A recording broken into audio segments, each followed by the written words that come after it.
అందరికీ శుభ సాయంత్రం. తెలంగాణ రాష్ట్ర ప్రభుత్వం గతంలో దళిత బంధు అనే ఒక పథకాన్ని అమలు చేయడం ద్వారా ఎందరో దళితులకు లబ్ధి చేకూరింది. అయితే రెండవ దశ దళిత బంధువులో ఎంపికయ్యేటువంటి లబ్ధిదారులకు ప్రస్తుతం ఉన్నటువంటి తెలంగాణ కాంగ్రెస్ ప్రభుత్వం ఈ దళిత బంధు లబ్ధిదారులకు ఆ లబ్ధిని విడుదల చేస్తుందా చేయదా అనే ఒక ప్రశ్నతో దళిత బంధు లబ్ధిదారులు తీవ్రమైన అగమ్య గోచరానికి గురవుతున్నారు. మరి అప్పట్లో తెలంగాణ రాష్ట్ర ప్రభుత్వం అప్పటి గౌరవ ముఖ్యమంత్రి కేసీఆర్ గారు ఎంతో ముందు చూపుతో దళితుల జీవితాలను మెరుగుపరచాలనే ఒక ఉద్దేశంతో చిన్న చిన్న అమౌంట్లు ఇస్తే అవి పెద్దగా ఉపయోగం కావు, ఒక పెద్ద యూనిట్ను కనుక ఏర్పాటు చేసుకుంటే స్వయం సమృద్ధిని సాధిస్తారనే ఉద్దేశంతో ఈ దళిత బంధు పథకానికి ఆయన ముఖ్యంగా రూపకల్పన చేయడం జరిగింది. దాంట్లోనే భాగంగా ఒక సుమారు 200 యూనిట్లను ఎంపిక చేసుకునే ఒక అవకాశాన్ని లబ్ధిదారులకే వారు ఇవ్వడం జరిగింది. ఈ యొక్క 200 యూనిట్లలో ఇటుకల తయారీ కేంద్రాలు కానీ, ఈ ఫర్టిలైజర్స్ అమ్మే షాప్స్ కానీ, మెడికల్ షాప్స్ కానీ, సూపర్ స్టోర్స్ కానీ, అనేక రకాల యూనిట్లు, ఒక కంక్రీట్ మిక్చర్ యూనిట్లు కానీ, కాలం బాక్స్ మేకింగ్ యూనిట్ కానీ,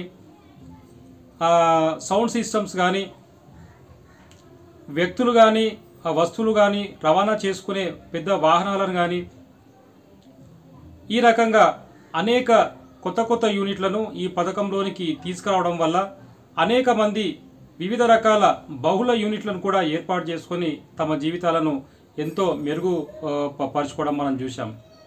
అయితే ఈ దళిత బంధు పథకంలో మొదటి విడతగా సుమారు 38,323 మంది లబ్ధిదారులకు వారి అకౌంట్లలో 10 లక్షల రూపాయల చొప్పున డిపాజిట్ చేసి ఎన్నో యూనిట్లను ఏర్పాటు చేసుకునేలా మరి అప్పట్లో ప్రభుత్వం ప్రోత్సహించింది.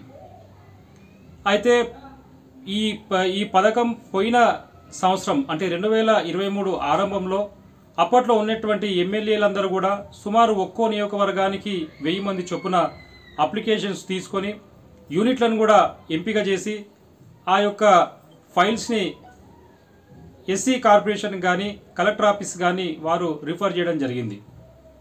అనుకోకుండా ఎంపికై ఈ లబ్ధిదారులకు డబ్బులు పడే సమయానికి ఎన్నికల కోడ్ రావడం వల్ల దళిత బంధు పథకం అనేది మధ్యలోనే ఆగిపోయింది. ప్రస్తుతం చూసినట్లయితే టీఆర్ఎస్ గవర్నమెంట్ రాలేదు, తెలంగాణలో కాంగ్రెస్ ప్రభుత్వం వచ్చింది.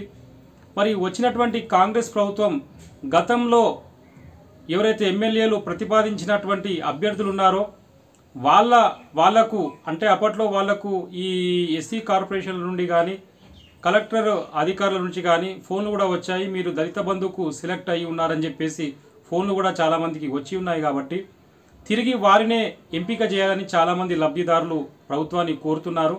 ఎందుకంటే ఒక సంవత్సర కాలంగా వాళ్ళు ఎంతో కష్టపడి యూనిట్లను ఎంపిక చేసుకొని వాటికి సంబంధించినటువంటి యూనిట్లను ఎలా రన్ చేయాలనే దాని పట్ల పూర్తిగా ఒక అవగాహనను పెంపొందించుకొని ఎంతో కష్టపడి మరి వాటన్నిటినీ వారు సమకూర్చుకున్నారు. కాబట్టి వారికే అవకాశం ఇవ్వాలని వారు కోరుతున్నారు. అయితే మొదట్లో తెలంగాణ రాష్ట్ర ప్రభుత్వం 2014లో అధికారంలోకి వచ్చినది మొదలు మరి తెలంగాణలో ఉన్నటువంటి ఎస్సీ కార్పొరేషన్ను ఎస్సీ డెవలప్మెంట్ డిపార్ట్మెంట్గా మార్చి దాంట్లో ఎన్నో సరళీకృత విధానాలను తీసుకురావడం జరిగింది.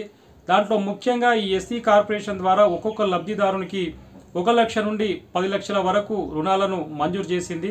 దీంట్లో 50% సబ్సిడీ ఉండేది. ఎస్సీ కార్పొరేషన్ ద్వారా ఏదైతే రుణాలు ఇచ్చిందో ఇవన్నీ కూడా బ్యాంక్ లింక్డ్ స్కీమ్స్.